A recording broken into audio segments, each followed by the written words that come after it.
नींद का सौदा करे एक ख्वाब दे एक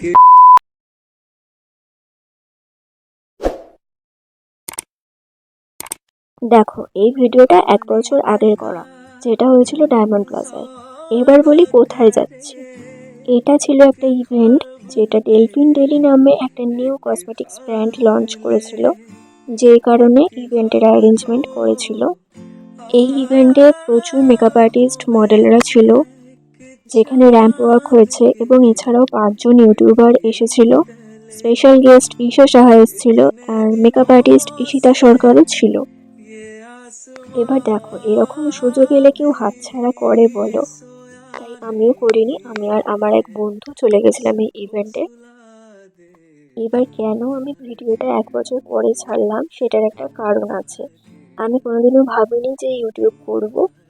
ভেবেছিলাম যে যদি কোনোদিন করি তাহলে এই ভিডিও ক্লিপগুলো দেবো, তাই জন্য আমি করে রেখেছিলাম।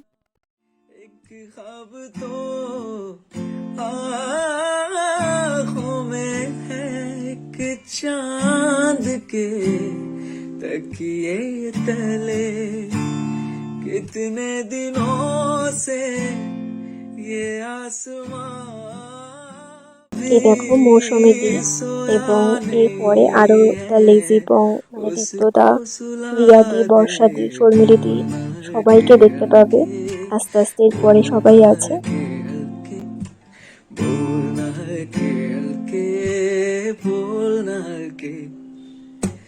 धागे तोड़ लाओ रोशनी से नूर के। দেখো, আমি তো সবার সাথে কথা বলেছি, আর বিশ্বাস করো এত ভালো না সবাই, এত ভালোভাবে কথা বলেছে। মানে আমি তো প্রথমে একটু ঘাবড়ে গেছিলাম, ভয় পাচ্ছিলাম যে কি হবে। আমি এমনি ঠিক করে কথা বলতে পারি না, সেটা আশা করছি তোমরা আমার ভিডিও দেখলে বুঝতে পারবে। তো ভীষণ ভালো সবাই। এরপরে সবার সাথেই কথা বলেছি, সেই একটু একটু ভিডিও ক্লিপ আমি নিয়েছি, সেগুলো আমি দিয়ে দেবো।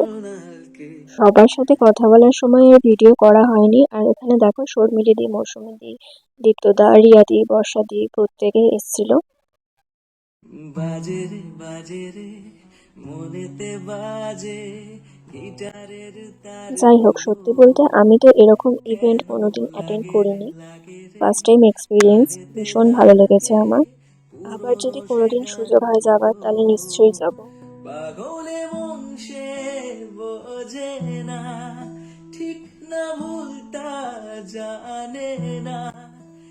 আর এই যে যার জন্য অপেক্ষা করছিলাম, ঈশা সাহা, বিশ্বাস করো আমি সত্যিই প্রেমে পড়ে গেছি সামনে থেকে দেখে। আর সবার সাথে ফটো তুলেছি, লাস্টে ফটো দেবো আমি।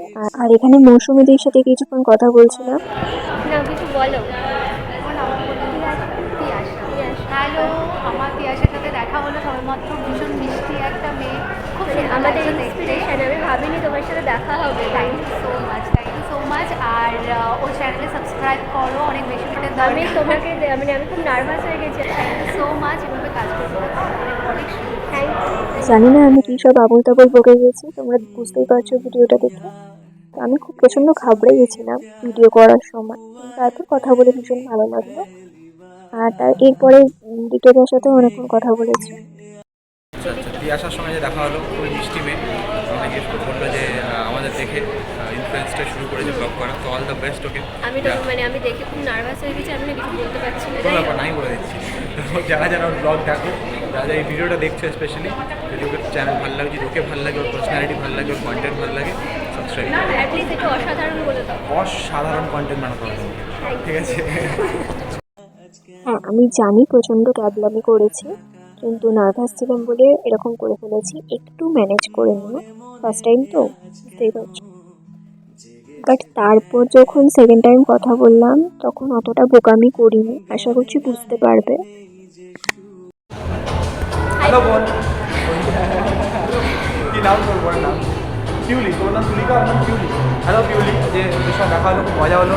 আমরা খুব মজা করলাম সবাই মিলে, ছবি টবি তুললাম। তারপরে খাওয়া দাওয়া করিনি, খাওয়া দাওয়াটা লেট এসছে, প্রোগ্রাম হচ্ছে, আমি বাড়ি চলে যাচ্ছি এখন। হ্যাঁ হ্যাঁ হ্যাঁ, আমারও দুঃখ হচ্ছে, আমারও যেতে হবে, আমি সে দুঃখ সকালবেলা এসেছি তখন থেকে আমি সেই আমাকে সব টাইট জামা কাপড় পরিয়ে দিয়েছি, আমি সব ইউজ করি না, আমি ভাই স্যান্ডো গেঞ্জি হাফ প্যান্ট পরে থাকা মানুষ, ঠিক আছে, এইসব আমার দ্বারা পোষায় না।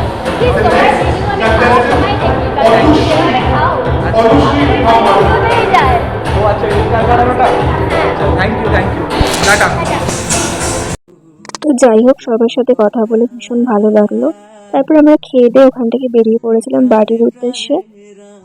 আর হ্যাঁ, এরকম সুযোগ এলে আবার যাব, আর এবার অনেক ভালো করে ব্লগ করার চেষ্টা করব যদি এরকম জায়গায় যাওয়ার সুযোগ হয়।